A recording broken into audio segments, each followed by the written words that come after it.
It happened in May of 2025. The city was waking up. The streets outside Times Square were alive with the usual morning chaos, and inside the Good Morning America studio, producers were preparing for what should have been a high-profile but standard interview with one of Hollywood's most unpredictable icons, Nicolas Cage. Cage was there to promote his new film, The Last Prophet, a surreal, dystopian drama that critics were calling either his most brilliant work or his most confusing yet. Either way, it was already stirring conversation across media outlets and social platforms. The film didn't follow traditional narrative rules. It defied structure, challenged belief systems, and left audiences debating its meaning long after the credits rolled. The producers had hoped for something light. A few fun stories, some laughs, maybe a viral moment. But what they got instead was something no one was prepared for. The host that morning was George Stephanopoulos. Polished, practiced, and known for keeping the show under control no matter how tense things got. He greeted Cage on set with a smile, but the energy was off from the moment the cameras started rolling. Nicolas Cage entered the studio wearing a long, embroidered coat that looked like it belonged to an ancient philosopher more than a Hollywood actor. His eyes were serious, focused. He didn't come to charm. He came to speak. George started things off calmly. "Nicolas, it's always a pleasure. Your new film The Last Prophet is generating quite the reaction. Some are calling it genius.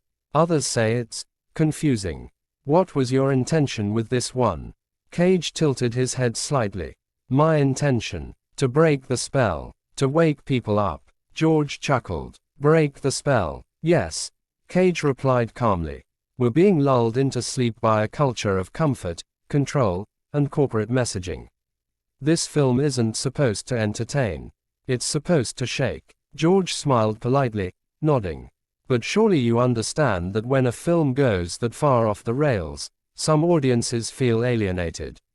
Some critics are calling it incoherent." Cage didn't flinch. "Incoherence is what happens when people forget how to listen to chaos. And chaos is the language of truth right now." That's when the temperature in the studio dropped. George leaned forward, a bit firmer. "You've always pushed boundaries. But don't you think some of this is more about being provocative than meaningful?" Cage took off his mic, calmly placed it on the coffee table, and leaned into the moment. "I think people like you are afraid of meaning. Real meaning. Because it can't be packaged into 7-minute segments between traffic reports and pancake recipes." The control room went silent. George tried to interrupt Nicolas, but Cage raised his voice, steady and sharp. "You invited me here to talk about art. But you don't want art. You want a safe version of it.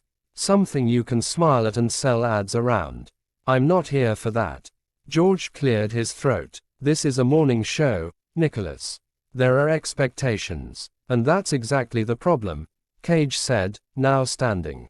"You pretend to invite the unpredictable, but the moment it speaks with clarity, you want to shut it down." George gestured to the crew. "We need to cut." But Cage turned directly to the camera. "To everyone watching, stop accepting the watered-down version of life. Stop letting corporations and polished anchors define your reality. Look deeper. Question everything." And with that, Nicolas Cage walked off the set. Live, unfiltered, unapologetic. The camera lingered in silence before a producer abruptly cut to commercial. What followed was a media storm unlike anything Good Morning America had faced in years.